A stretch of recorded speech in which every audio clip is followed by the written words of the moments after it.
नाज़रीन, शादी पली में कब्रिस्तान में मैयत दफन करण लाइ पैसा वठण खिलाफ़ रहवासिन एहतजाजी मुज़ाहिरो कयो आहे। इन हवाले सां पेश आहे मोहम्मद बचल शर जी हीअ रिपोर्ट।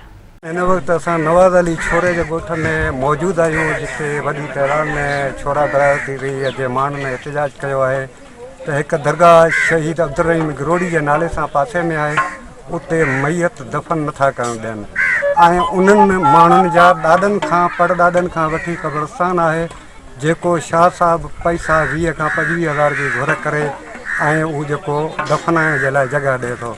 वधीक अचो त पुछा कयूं था हिन ॻोठ वारनि खां, हिननि जो छा चवणु? असां शोरा बिरादरी ॻोठ नवाज़ अली शोरो लॻ शहीद अब्दुर्रहीम गिरोड़ी जी दरगाह सां तहरीक रखंदड़ असांजे ॾाॾे खां वठी ॾाढो असांजो जेको दरगाह में हुनजो हिसो हो, जेको तलाह में हुनजो हिसो साईं अहमद शाह गिरोड़ वारे दरवेश खां वठी, जंहिंमें लिखत तालिबानी शोरा थले ते रखिया वेंदा, जंहिंमें असांजा घटि में घटि 25 खां 50 माण्हू रखियल आहिनि, जंहिंमें 25 तुर्बनि ते बाक़ाइदे चिटसाली थियल आहे ऐं उन जूं तवारीख़ूं लिखियल आहिनि त पुराणी हिस्ट्री जा माण्हू उते दफ़न आहिनि। असांजे बेड़े में जॻह हूंदे बि साईं के आसिफ शाह खे फ़ोन कया वियासीं, लाश खणी वेठासीं असांजी माउ जो, त हुन असांखां इनकार कयो ऐं उनजो जेको मुज़ावर आहे ऐं उन जेको आहे सो उन जी मुठी गरम थियण सां साईं चवंदो आहे त बाबा वञी दफ़नायो। साईं न आयल ऐं सईद जेके आहिनि से बादशाह हींअर इन कम ते तुरी आया आहिनि ऐं हीअ दरगाह औकाफ़ खाते में ॾिनो वञे ऐं असां सां हक़ रसाई कई। जेको तक़रीबन 20 खां 25,000 हुई, हाणे 25,000 रुपया असीं ग़रीब माण्हू किथां आणियूं? 25,000 रुपया ॾियूं या असीं अस्पताल जा ख़र्चा भरियूं?